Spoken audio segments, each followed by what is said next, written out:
Olá, eu sou o Carlos e aqui nós estudamos a Bíblia. Seja bem-vindo! Vamos prosseguir nosso estudo do Evangelho de João, estamos no capítulo 15. Se você está chegando agora nesse canal, nós já temos aqui todo o Evangelho de Mateus gravado, tem uma playlist completa. Temos João até o capítulo 14 e também uma playlist chamada Pergunte ao Carlos.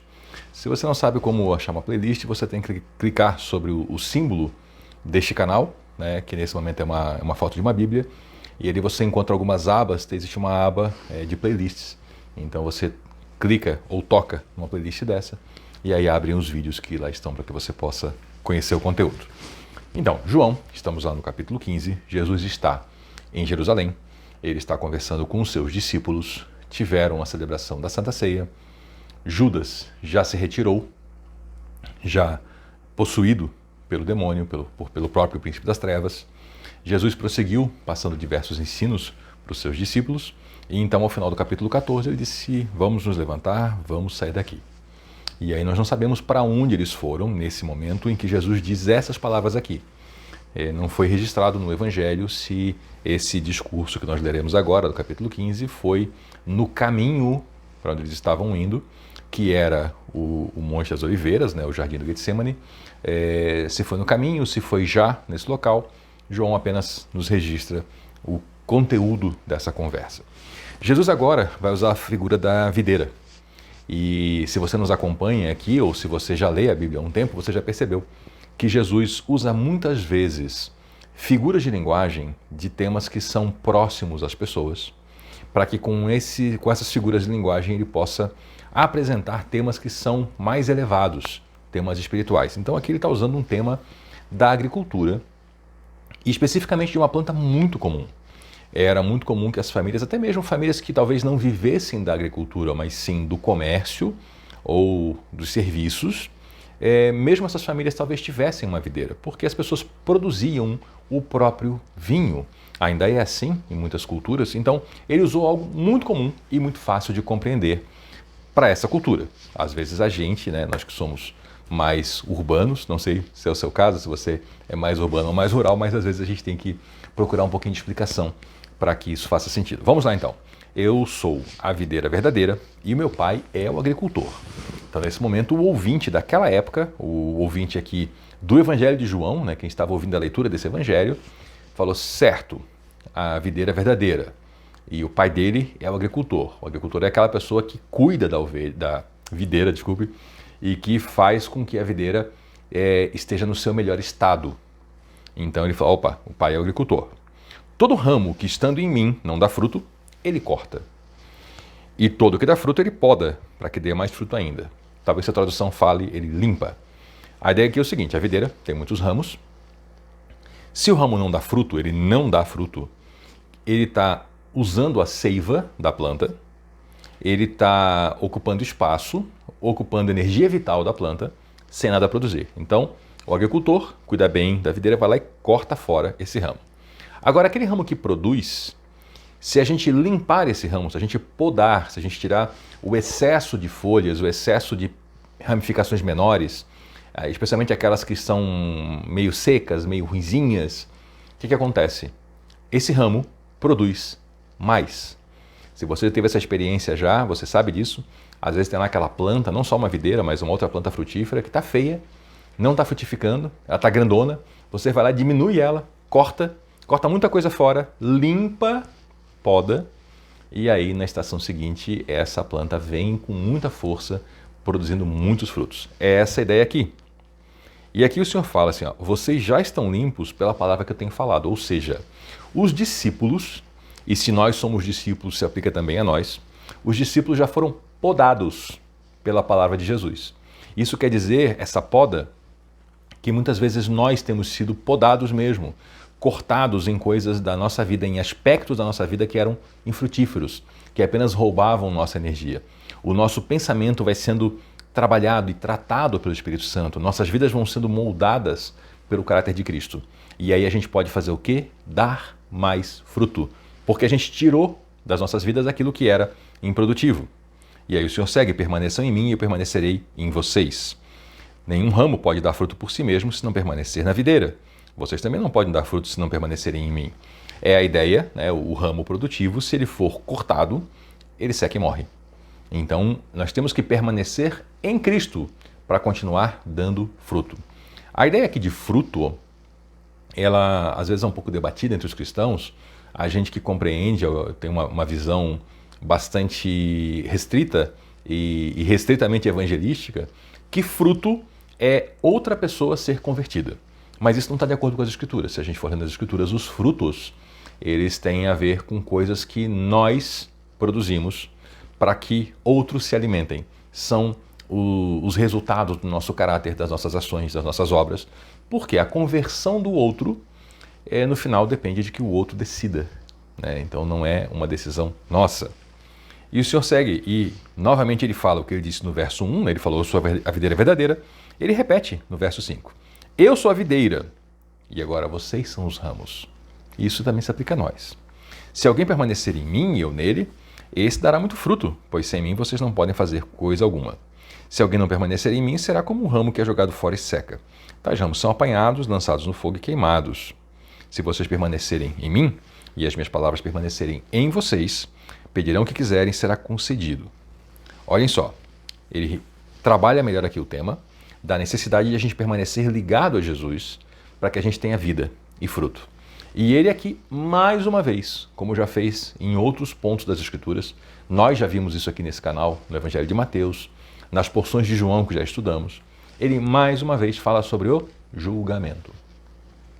Eu estou ciente que tem uma parte dos cristãos que tem um desconforto com o tema do julgamento e creem que não haverá julgamento.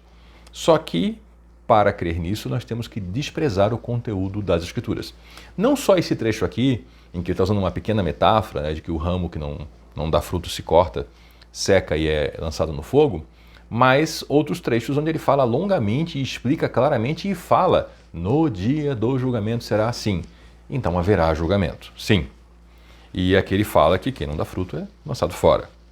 Então, se permanecer em mim, minhas palavras permanecerem em vocês, aqui ele novamente introduz o tema do orar.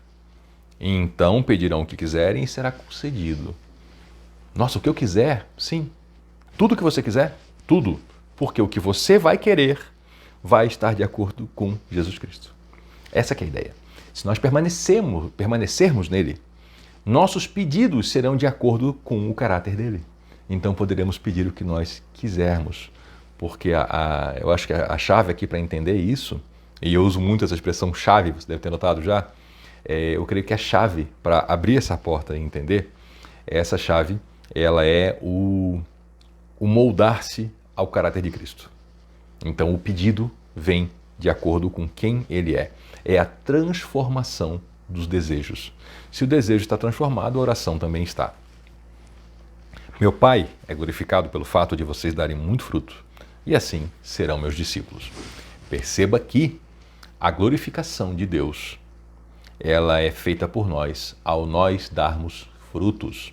Isso é importante para nós não termos assim um foco equivocado, que glorificar a Deus é falar muitas palavras. Se as suas muitas palavras também são frutos da sua vida, ok. Mas não é aquela ideia de ficar dizendo glória a Deus, não é isso que glorifica a Deus. Em um outro trecho das Escrituras, lá em Mateus nós já vimos isso, Jesus fala, né, sobre as obras que nós produzimos e fala assim, para que os homens vejam as suas boas obras e glorifiquem ao Pai que está no céu. Então, glorificar ao Pai é produzir boas obras, dar bons frutos. Muito mais do que um palavreado, às vezes até exótico, o que realmente glorifica a Deus são ações e, obviamente, práticas, né, do dia a dia. Isso glorifica a Deus. O Senhor prossegue e fala, como o Pai me amou, assim eu os amei, permaneçam no meu amor. O tema do amor aqui na Bíblia está muito, muito claramente conectado ou até dependente da obediência. Como o Pai me amou, assim eu os amei, permaneçam no meu amor. A seguir ele vai falar sobre obediência a mandamento, já falou anteriormente, nós já lemos no verso 14, e nós lemos isso por toda a Escritura. O amor não é meramente um sentimento. Você pode ter o sentimento sim, só que tem algo interessante. Você pode ter um sentimento ruim e decidir ter ações corretas. A Bíblia fala lá no Antigo Testamento, olha como é interessante, Talvez você não tenha ainda tido o prazer de estudar o Antigo Testamento, estudar livros como, por exemplo, Levítico, que para muitos acham que são livros chatos, mas você vê lá algo interessante. Veja lá o que está escrito na lei, né? Ah, mas é lei judaica, não se aplica à igreja. Ok, mas é a palavra de Deus, tem algo de bom para nós. Lá diz o seguinte: se você estiver caminhando no campo, imagine vida rural, tá? Vida rural, aquela vida tribal, antiga, e você vê o jumento, o animal do seu inimigo, perdido pelo campo. Então vejam que nesse contexto você tem um inimigo, né? E inimizade é sentimento ruim. Então olha só, você está andando pelo campo e você vê um animal do seu inimigo. Você deve restituí-lo sem demora ao seu dono. Aqui nós temos uma ação de amor, beneficiando o próximo, mesmo que o sentimento não seja um sentimento agradável. E sabe o que as Escrituras mostram e a vida prática mostra? Que quando nós começamos a agir de maneira correta, os nossos sentimentos são transformados. Quantas pessoas já não tiveram inimizades que se transformaram em amizades e algumas até em grandes amizades a partir de um gesto concreto? A pessoa tinha uma inimizade com alguém, surgiu um momento, às vezes até um momento de necessidade, um momento de calamidade, e a pessoa, sendo cristã, seguindo aqui o Espírito Santo, a ação de Cristo, vai lá e faz algo correto para o seu inimigo. E ali nasce uma amizade, ou seja, a ação precedeu o sentimento. Nós não devemos nos confundir, não devemos achar que o amar é um sentimento. Amai-vos uns aos outros. Ah, mas eu não consigo sentir isso. Mas você consegue agir. E é isso que a Bíblia mostra sobre amor. Amor é aquela perspectiva, aquela vontade de que o outro esteja bem. É mais ou menos como aquelas pessoas que vão se casar, os noivos, né? E um fala que quer se casar para ser feliz. Ele fala, não, eu quero estar com essa mulher para ser feliz. E o amigo dele fala assim, eu quero estar com a minha para fazer ela feliz. Está vendo a diferença? Né? Um está baseado em sentimento.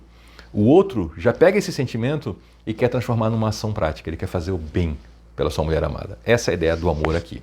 Nós voltaremos no nosso próximo vídeo para continuar, retomando aqui a partir do verso 10 do capítulo 15.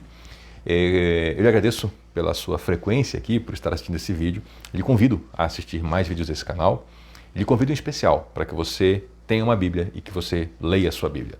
Leia, anote material, produza suas próprias questões, pesquise. Trate a Bíblia como o livro, o manual da sua vida. Imagine o seguinte, você foi criado e esse aqui é o manual. E muito mais do que o manual da sua vida, ele é o manual de toda a humanidade. E é o manual ainda do nosso relacionamento com Deus. Então aqui nós temos o conteúdo mais importante a ser estudado. Então vale muito a pena ler, anotar, perguntar, ir atrás de conteúdo para aprender mais e, é claro, botar em prática, né?